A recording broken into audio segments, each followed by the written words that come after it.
রোজা শেষে ইফতার পার্টিতে মিলিত হয়ে লোকসভার প্রচার সারলেন তৃণমূল প্রার্থী জুন মালিয়া। পবিত্র রমজান মাসে দাওয়াতে ইফতারের আয়োজন ছিল শুক্রবার বিকেলে। মেদিনীপুর শহরের মির্জা মহল্লা মেলা ময়দানে প্রতিবারের মতো এই বছরও ইফতারের আয়োজন করা হয়েছিল মেদিনীপুর পুরসভার তরফে। আর এই ইফতার পার্টিতে অংশগ্রহণ করেছিলেন মেদিনীপুর লোকসভা কেন্দ্রের তৃণমূল কংগ্রেস মনোনীত প্রার্থী জুন মালিয়া। অভিনেত্রী তথা তৃণমূল কংগ্রেস প্রার্থী জুন মালিয়ার পাশাপাশি উপস্থিত ছিলেন মেদিনীপুর পুরসভার chairman Soumen Khan, vice chairman Anima Saha, Sourav Basu, father Vincent Lobo, Maulana Azhar Ali, Swami Milanananda মহারাজ সহ অন্যান্য অতিথিবর্গরা। এদিন বিকেলে অন্যান্য মুসলিম ধর্মাবলম্বী মানুষদের সাথেই ইফতার সারলেন উপস্থিত অতিথিবর্গরা। এদিন জুন মালিয়া বললেন, প্রতিবারের মতো এবারও আমরা এই সম্প্রীতির উৎসবে নিজেদের সামিল করেছি।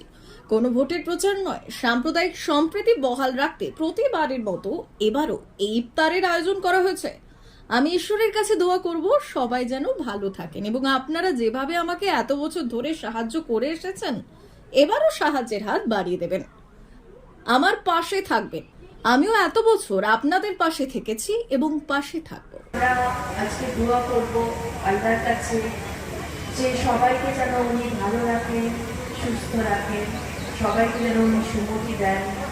বিশেষ করে আপনারা আমাদের সকলের প্রিয় দিদি মমতা দি এবং তার পরিবারের সকলের জন্য দোয়া করবেন যে তারাও যেন সুন্দর থাকে, সুস্থ থাকে এবং দোয়া করবেন যেন এইভাবেই আমি আপনাদের পাশে থাকতে পারি এবং আপনাদের কাছের মানুষ হয়ে থাকতে পারি।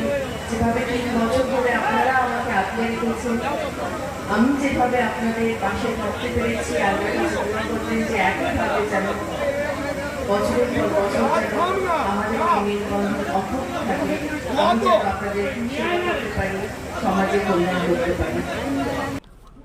D news, Medinipur.